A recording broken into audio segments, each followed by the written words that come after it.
Terima kasih udah klik video ini. Kembali lagi bersama aku di Elvi Story, waktunya bercerita. Kali ini aku akan menceritakan seorang wanita bernama Ishikawa Miyuki yang bekerja sebagai bidan sekaligus kepala rumah sakit bersalin di Jepang. Demi mendapatkan keuntungan yang banyak, dia dan suaminya ini tega menjadikan pembunuhan bayi sebagai bisnis. Gimana ceritanya? Langsung aja kita mulai.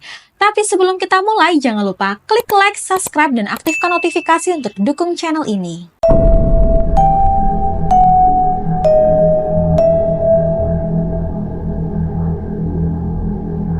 Ishikawa Miyuki lahir di Kunitomi, Jepang pada tahun 1897. Dia merupakan wanita cerdas lulusan Universitas Tokyo yang merupakan salah satu universitas terbaik di Jepang.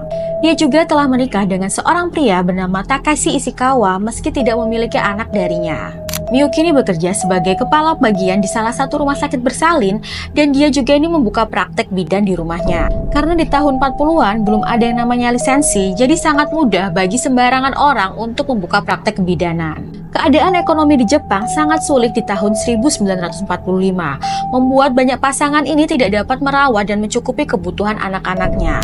Jangankan untuk membesarkan anak, untuk makan sehari-hari saja sudah sangat susah. Miyuki yang saat itu bekerja sebagai kepala rumah sakit mendapatkan banyak pasangan dari kalangan tidak mampu melahirkan anaknya di rumah sakit bersalin tempat dia bekerja. Akibatnya banyak wanita yang habis melahirkan meninggalkan anak-anak mereka ini di rumah sakit tersebut dan membiarkan mereka ini mati karena terpapar. Menghadapi masalah yang berkembang ini, Miyuki akhirnya melakukan hal yang tidak terpikirkan, yaitu dengan membunuh bayi-bayi tersebut. Karena tidak dapat menghidupi bayi di rumah sakit karena kurangnya layanan sosial dan keuangan Jepang pada saat itu, banyak yang melihat tindakannya ini sebagai tindakan belas kasihan. Tindakan itu menyebabkan kurang lebih 100 bayi meninggal. Miyuki berpikir bahwa kematian adalah hal terbaik untuk bayi-bayi tersebut daripada harus tumbuh besar di keluarga yang miskin. Tindakan sadis Miyuki ini pun membuat banyak perawat dan staf rumah sakit memilih keluar karena mereka ini merasa malu dan geram. Akhirnya, Miyuki dan suaminya pun memanfaatkan situasi ekonomi Jepang yang pada saat itu merosot untuk membuat sebuah bisnis, yaitu praktik pembunuhan bayi dan anak-anak dari keluarga yang tidak mampu. Miyuki dan suaminya ini meyakinkan para orang tua bahwa uang yang dikeluarkan untuk membunuh bayi mereka lebih murah daripada uang yang harus mereka keluarkan untuk menghidupi bayi tersebut sampai tumbuh besar.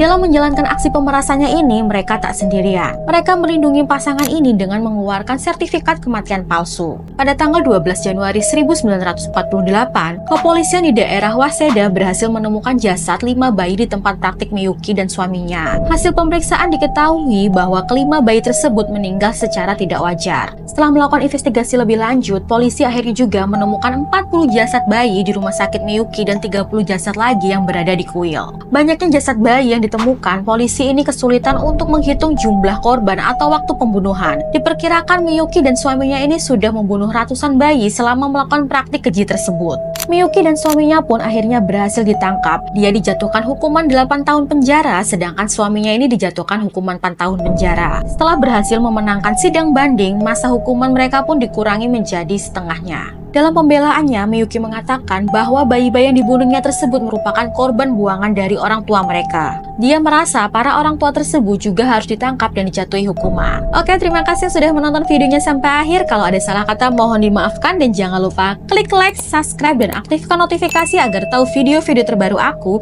Dan jangan lupa berikan saran di kolom komentar untuk video selanjutnya. See you next video!